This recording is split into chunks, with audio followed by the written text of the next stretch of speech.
Welcome to So Many Receipts. I'm Flo Michelle. And I'm Shelley Seddon. And we are two entertainment journos based in Sydney, Australia, who love to analyse and talk about all things reality, TV and pop culture.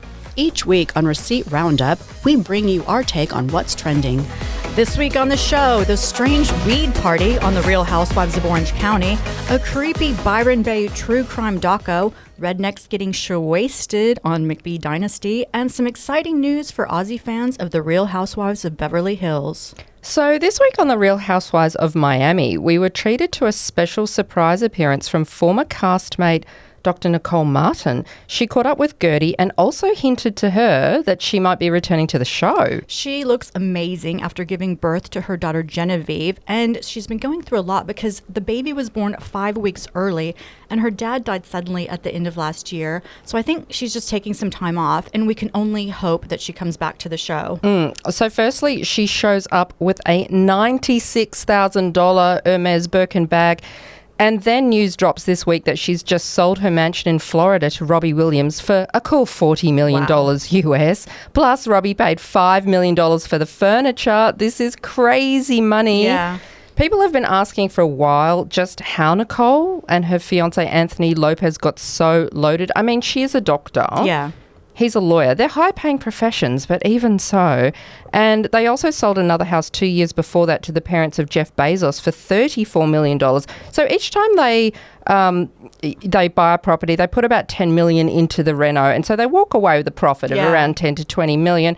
Is it just down to good house flipping, or is it something else, this wealth? I don't know. It sounds like a lot of work flipping houses, but yeah, I'm not sure about that. But random fact, Nicole's partner Anthony also dated new housewife Stephanie 20 years ago. And Stephanie obviously knows how to pick him. And instead of being insecure and jealous, I love that Dr. Nicole thinks that her and Stephanie would get along like a house on fire. So Girardi calls Stephanie and they have like this short convo, and it's really cute. And I think Alexia would lose her mind if Dr. Nicole and Stephanie teamed up. Oh, yeah, she would. So just back on Anthony again, people on the Reddit threads do not like him at all. He's a lawyer in the insurance field, right? And he set up his own firm in 2019. People in Florida don't seem too fond of him because it's said that he's filed the most insurance claims on behalf of people in the state. So that is not illegal, but it's said to have driven some insurance providers out of the state and raised rates for people. And people are kind of saying he gives them Tom Girardi sort of vibes, which, you know, he hasn't been accused of doing anything wrong, but people are just suspicious of the wealth. Yeah, well, also, Nicole recently said on her podcast, Scrubs to Stilettos, that one housewife, and the implication is that it's Marysol, at one point hired a private investigator to follow her and Anthony to try and dig up dirt on them because Marysol wanted a storyline because she wants to be promoted to a full-time housewife, but apparently nothing was uncovered. So I actually don't know why Marysol isn't already a full-time housewife, but I hope this isn't true because I love Marysol too. Yeah, I've always wondered why she's not a full-time housewife. Anyway, on to other things in the app. There is so much beef with this group of 9 women. Is this the biggest cast? It's like Atlanta, right? Yeah, it's huge.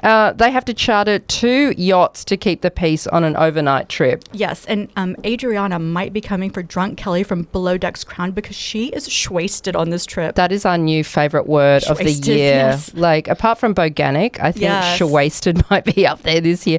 I'm liking Adriana this season. She is fun. She's light. Yeah, well, Kiki makes the mistake of telling Adriana that Marysol didn't want to be on the same boat with her. So the yachts anchor side by side, and Adriana starts yelling insults at Marysol, calling out her bony, wrinkled knees. Are we knee-shaming people now? It was hilarious. And she also said Marysol had a bony, dry ass.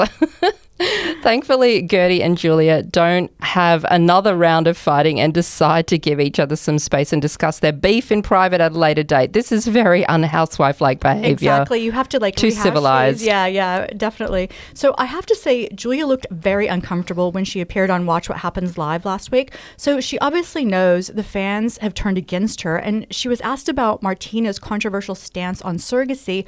Martina said surrogacy was just wrong on X last month, and Julia said she didn't agree with Martina's views, and they didn't even ask her about Martina's other controversial views on trans athletes. But Julia's obviously dialing down the crazy after she threw the water on Girardi, and she's trying to get fans back on her side. Now, on to some exciting news for two shows, not currently screening, so no review, but we just have to share. So The Real Housewives of Beverly Hills is apparently filming a cast trip here in Australia. I know. Later this month, the Herald Sun reports that the trip will be taking place in Victoria, of all places, and that the show is currently in talks with a tourism body there. So Victoria and Melbourne, there are obviously cool things there, but a bit of an odd choice, right? Yeah. I think it's just going to be weird if the Housewives come all the way to Australia and they don't see the Sydney Opera House, the Great Barrier Reef, Steve Irwin Zoo. I'm just saying this as an American. That's what people from America want to see. Yeah, and I think maybe various tourism boards around Australia threw their hat in the ring, but maybe Victoria was the cost-effective choice, or they offered some good freebies. I don't know. Yeah, it'll be interesting to see. Plus, there's an addition, besides Rachel Zoe, there's a new addition to the cast.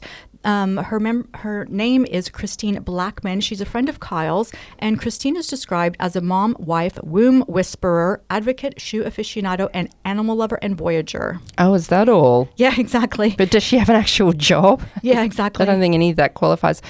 So while they're here, everybody is wondering where they're going to go. I'm thinking maybe a drunken Yarra Valley wine country visit, or I don't know, doing the Great Ocean Road, maybe a bit of abseiling for an adventure. God, it's going to be cold as well, right? Yeah, it's August in Victoria. Yeah, I don't know how this is all going to play out. But also, Married at First Sight's been filming ahead of the show's premiere next January, and the Daily Mail has leaked bits of several upcoming weddings. So some of the people include businesswoman Rebecca, who's said to be like a more mature version of an out there Jamie, and a real estate guy called Daniel, who looks exactly like MMA fighter Conor McGregor. Plus, there's a couple, Gia Fleur, yes, that's her name, who weds a guy called Scott McChrystal. Gia is said to be MAFS' hottest bride ever and a real bombshell. They both have really fiery personalities, apparently, and sources say there's already all sorts of drama. I have to say Gia's wedding dress looked pretty unflattering, a long-sleeved, bulky outfit for a beach wedding with hair styled sky high like Marge Simpson. What were they thinking? I was shocked when I saw that photo. I know, I was too. It wasn't Teresa level wedding hair, but close. And also, MAFS was nominated for a Logie last Sunday for Best Structured Reality TV Series, and so was Farmer Wants Wife and Real Housewives of Sydney. And I watched this bit. When they read the names out for those shows, there was silence. Awkward. There was no clapping or whoop whoop, which was quite uncomfortable. But none of them won. The winner of Best Reality TV Show in Australia was Muster Dogs. Say what? Collies and Kelpies from the ABC. I know. I have never even heard of this show. Well, I looked it up online. It screened earlier this year, and as a former Kelpie owner and dog lover. Oh, you had a Kelpie? Yes, my dog Bentley. I am a dog lover. It looks adorable. It did look adorable. And Lisa Miller, the host in the speech, actually kept saying that they were proud of a show that showed authentic stories. I think she was trying to make a bit of a point there. Anyway, Best Reality TV Show, Muster Dogs. Or do you think there was just no way they could award a Logie to any of those other shows, given what's been said about them this year? I think it would have been too controversial. It would have just been like taken like a joke. Yeah, even less claps. Yes. After the nomination readout. Yes. So this next segment is brought to you by So What, Now What? The new book by Osher Gunsberg, out now through Penguin. Osher and illustrator Campbell Walker team up to offer a fierce, funny and unforgettable guide to getting you unstuck and back into action. So if being at life's crossroads feels familiar or describes someone you care about, this book is for you. So we talked to the one and only Osher for our deep dive about self-improvement and his time with Dancing on the Stars. And of course, we had to ask about hosting the Real Housewives of Sydney reunion and pivoting in midlife. Yeah, it was a great chat with Osher. Tune into our chat on Deep Dive now. So back to the Real Housewives, and this week we in Orange County, we were still at Heather's birthday celebration dealing with the fallout from the Shannon and Katie fight. So this birthday party, which I'm reframing as her weed party, was the oddest birthday party I've seen. For a start, it cost $80,000 and it looked like there was only about 40 people in the room. It was didn't it look empty to you? It was a huge room, yeah. Yeah, I mean, why was it so expensive? The only thing I could think of is that perhaps it would be costly to have that weed station there where weed bartenders were rolling joints of choice for guests. And I know California is weed friendly, but that just seems so strange to me. Well, the only person we saw partaking in the weed bar was Terry, Heather's husband. And I have to say, hi, Terry was hilarious. And she did hire this entire gaudy former church/Christian TV network space.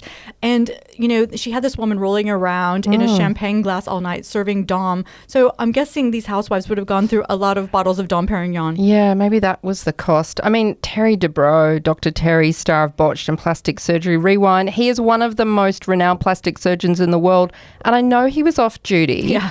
But I don't know how I feel about watching such an esteemed health practitioner get so bent. I know. So I don't know if they do drug testing at his workplace, but anyway, hopefully. So we did see Tamara coming in fashionably late with her controversial +1, Slade's ex-girlfriend Jo, who also happens to be one of the 5 original Real Housewives ever, the OG of the OGs, yes. So this was meant to be super shady, but Gretchen, Slade's new girlfriend/fiance, she's actually okay with it. But I did love Emily and Gina grabbing boxes of popcorn to watch this whole thing play out. So the most startling guest for me was actually Ryan, Jen's boyfriend. Can I ask, what on earth was he wearing? Yes. He was wearing a hoodie long sleeve top with the hood bit spilling out over a suit jacket. He is middle-aged. This is the most ridiculous look ever for a man, and for what was supposed to be a dressy cocktail event. I actually looked up his age. He is in fact younger than I thought. He's only 38. Oh, wow. Which shocked me because I think he looks about 48. But even so, he is still middle-aged, and he does love that look. He always wears that hoodie top with a denim or puffer jacket, which I get, that's a casual look. But with a suit jacket, oh my God, he looked like he's trying to be a Backstreet Boy or someone from NSYNC. It was just so wrong. Well, I feel like Ryan gives off such a douchey bro vibe, so that makes sense. He does. Yeah. So speaking of Jen, so she and Tamara seem to be fighting over who is trying to single white female who. So Tamara thinks Jen is trying to be her and even had Tamara's old extensions put in her head. And Jen thinks Tamara's trying to be her because Tamara asked for a picture of her tummy tuck to use it as a reference when Tamara got her tummy tuck. Oh, what? Too many tummy tucks and hair extensions. Well, to me, they all look like blonde MAGA Barbies. And although Gretchen, I think, has gone too far, she barely looks human at this point. And last year when I watched, for the first time, the OC season, it took me a whole season to tell everyone apart. And Jen even breaks down the OC MILF checklist. You need new boobs, a tummy tuck, a spray tan, handbag, G-Wagon, and veneers. So when Tamara looked on Gretchen's latest Instagram pics, she said to someone, does she have a nose? I can't even see her nose. It's so small. But that's rich coming from Tamara, considering she's got this laundry list of plastic surgery. Yes. And it wouldn't be an OC episode without Katie being interrogated about leaking stories yet again. But we'll just quickly reference this here because we have given this issue way too much brain space over the past few weeks. Agree. So basically she meets up with Heather. Make it fast. Yeah. She meets up with Heather and Gina. Heather asks her if she told radio host Kiki Monique to put out stories about the women. So Katie says she met with Kiki, but she denies sharing any info. And Gina rightly points out that she shouldn't be communicating with these kind of people at all. Duh. So I actually thought this episode was pretty boring. Nothing much happens. But next week we have our first girls' trip of the season to New Orleans. So that's where Tamara apparently quits the show after a fight, right? Like, has she actually quit for real? It was taped like last year or something. It's a bit vague. Yeah. So it hasn't been confirmed that Tamara quit the show. So I'm just assuming that she's still around. Okay. So Rose and Thorn time. This week I checked in with the farmers from the McBee Dynasty, which screens on Hayu. And I'm giving this a thorn because these hillbillies are just not that interesting. So Hot Son Steven has split with girlfriend Kala. This is the girl that he met on Joe Millionaire, but she's still hanging around. They're like the Alexia and Todd of the Ozarks. Oh, right. So why did they split up? They just constantly fight. They're on, they're off, they're on, they're off. And she hates his family. So she wants to go back to Dallas, but she can't afford an apartment. So she wanted Steven to co-sign for her, but he can't because he needs to make at least $250,000 per year. Okay. And his tax return shows he didn't make that much. So I want to know if he's in charge of what he claims Homes is a $50 million dynasty. Why doesn't he have any money? And so he has to ask his mom, Christy, to co-sign. So it's basically like when Jen's ex-husband Will on the OC asked their 18-year-old son to co-sign a loan. Like, don't do this to your relatives, people. I know, it's so wrong. So the whole McBee family goes on a summer holiday together, and they go to Lake of the Ozarks, which was made famous by the Jason Bateman show Ozark. And it's basically just a bunch of rednecks partying. Oh. No one dresses up for dinner. They just wear the jeans and T-shirts that they wear out during the day, and they're drinking out of plastic cups. And and I have to say, there is no way in hell I would get in the water at these lakes. Right. They're surrounded by farmland. So when it rains, there's runoff from fertilizers, herbicides, pesticides. So it's basically a toxic chemical soup. Ew, not to mention like animals probably using it as a toilet, right? Yeah, exactly. There's also runoff from livestock. It's disgusting. And so after a day drinking session, Calla gets in a fight with one of the brothers, Cole, who is sch-wasted. And he falls into this ditch. He stumbles in this ditch and starts punching a hill. And then he bursts into tears because he's overwhelmed. Punching a hill. Yes, it was hilarious. Everyone was in hysterics.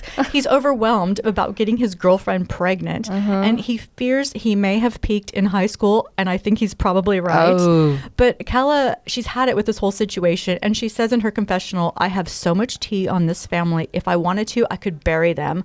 So I would just say, girl, lock down that apartment in Dallas before you go running your mouth. So I did check on Christy's Insta, and she says she is paying Calla's high-end lease for 15 months and for her car. So wait, the boyfriend's mom is paying for that? Yes. Oh, that's nice of her. A nice mother-in-law or former mother-in-law. I don't know. So what is happening with Stephen Sr.? Because he's currently in hot water, right? Well, just to back up for 1 second. So Christy's paying for Calla's life in Dallas just to get her away from her family. She called her poison. So she's just paying to make her go away. And regarding... Oh, yeah, okay. Yeah. So regarding the FBI investigation involving the father, Steve, he pleaded guilty to crop insurance fraud. He faces 30 years in prison, and his sentencing hearing is September 9th, which is just a week after the finale. Oh, da-da. We'll have to keep tuning in. So my rose this week is for PI Moms, an interesting little doco in the Trainwreck Netflix series. It's basically about a failed reality TV show that started taping around a decade ago called PI Moms, about a bunch of women who were working at a private investigator's office in San Francisco. So I wanted to watch this as I've always thought it would have been fun to be a female PI. You know, like Cagney and Lacey or Rizzoli and Isles. You have these exciting little adventures. Yeah. And at the end of everything, everything's fine. You just have a drink and a laugh. Like, what about you? Yeah. Well, I have to say, after watching the Amy Bradley is Missing doco on Netflix a few weeks ago, I went down a very deep Google rabbit hole trying to find out information. And I really wanted to jump on a plane and go to Barbados and try and find her myself. Oh, so you'd want to do it for real? Yeah. Absolutely. But you don't like stress. No, that's true. What am I thinking? I think I'd actually just like to be a PI in a TV show because I do think the reality would be too stressful. So with this doco, I went into it thinking it was going to be a bit of a fluffy behind the scenes type thing. I didn't really know anything about this show, but the real story was actually darker than that.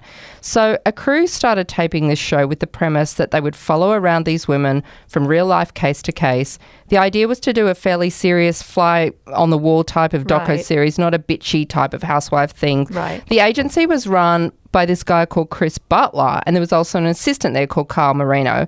So as the shoot goes on, each of the cases kind of gets foiled in the end, and it turns out that it's basically because of Carl sabotaging everything behind the scenes. Ooh. Yeah, so he's this good-looking guy. He's also a part-time actor who really, really wanted to be on the series, but the producers said no because they just wanted to focus on the mums.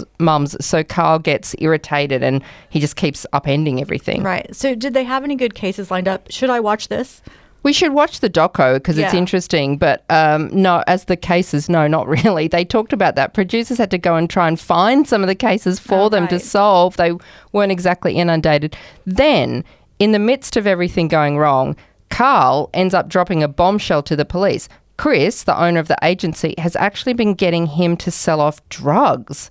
Wow. So Chris is acquiring drugs from crooked cops seized in raids and then getting Carl to sell them, and they were enjoying the profits. So The detectives got involved, and in the end, Chris ends up going to jail for 8 years for this. But Carl gets let off for his cooperation. And the doco's told from the point of view of the show's EP Lucas and some of the mums, and how sad everyone is that it just didn't end up happening. Yeah, right. Interesting little watch.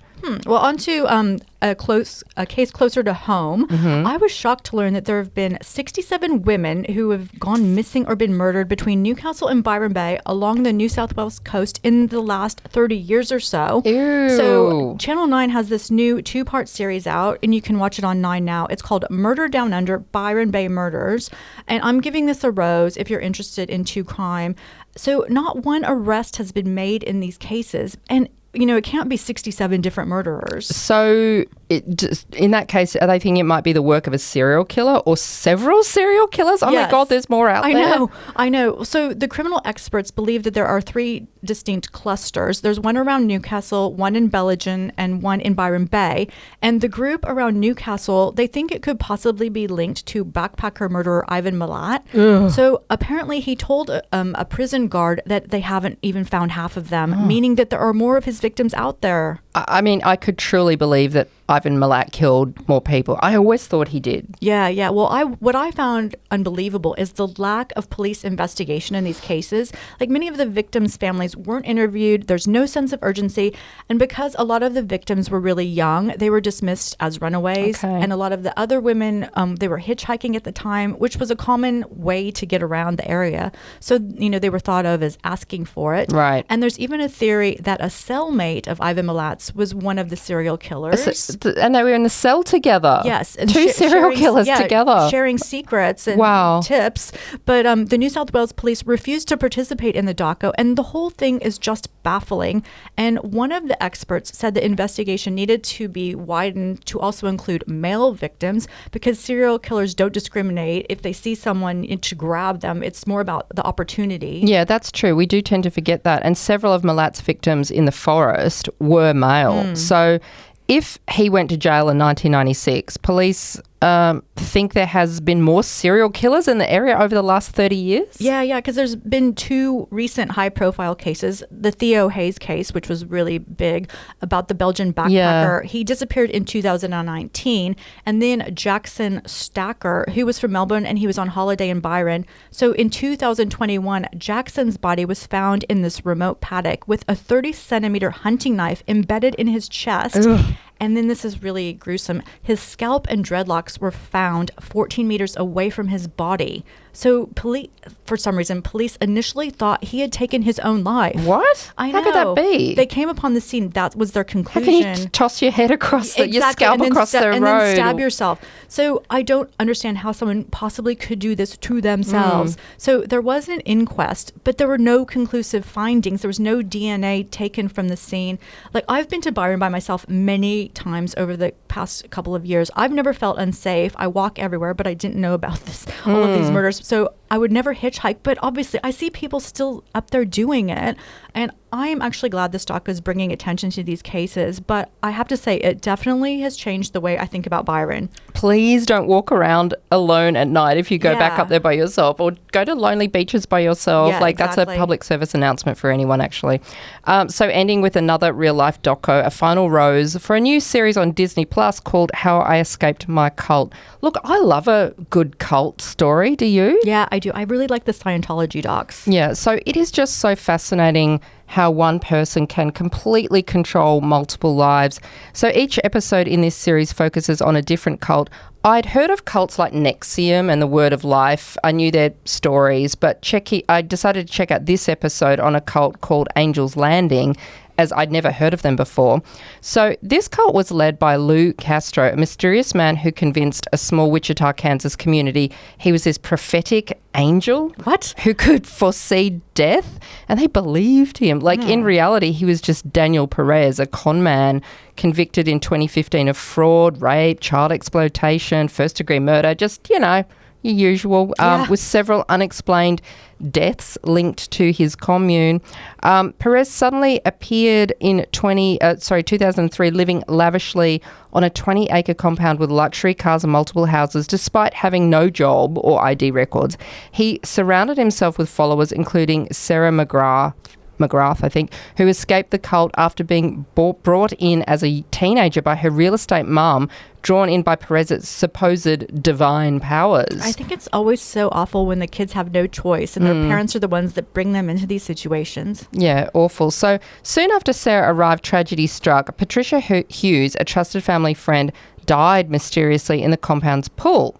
So Detective Ron Goodwin, already suspicious of Perez's unexplained wealth, he grew alarmed. Patricia's husband, Brian, then spiraled into depression, and after Perez whispered ominous promises about crossing to the other side, Brian then dies in a freak accident in 2006. Oh my God, so many red flags. Yeah, so Detective Goodwin discovered this chilling pattern. Extravagant life insurance policies were repeatedly taken out on various commune members and cashed in, with someone dying roughly every 2.5 years whenever funds dried up. How convenient. Yes, and meanwhile, this Daniel Perez was sexually abusing Sarah for nearly 7 years.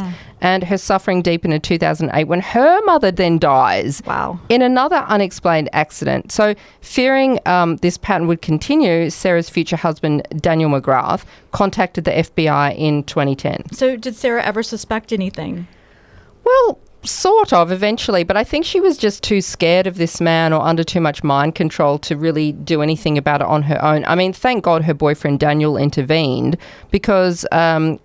he started working with federal agents, and then this detective finally tracked Perez to Tennessee, and he was arrested in 2010. He was charged with 28 felonies. He was convicted in 2015 and sentenced to 80 years in prison. Wow. So this detective, who spent years unraveling the case, called it the most bizarre and satisfying conviction of his career. It's a really interesting series, this, so if you like cults, check it out. So that is it for this week. Thanks for listening. I'm Fleur Michelle. And I'm Shelley Seddon. Join us next week for So Many Receipts.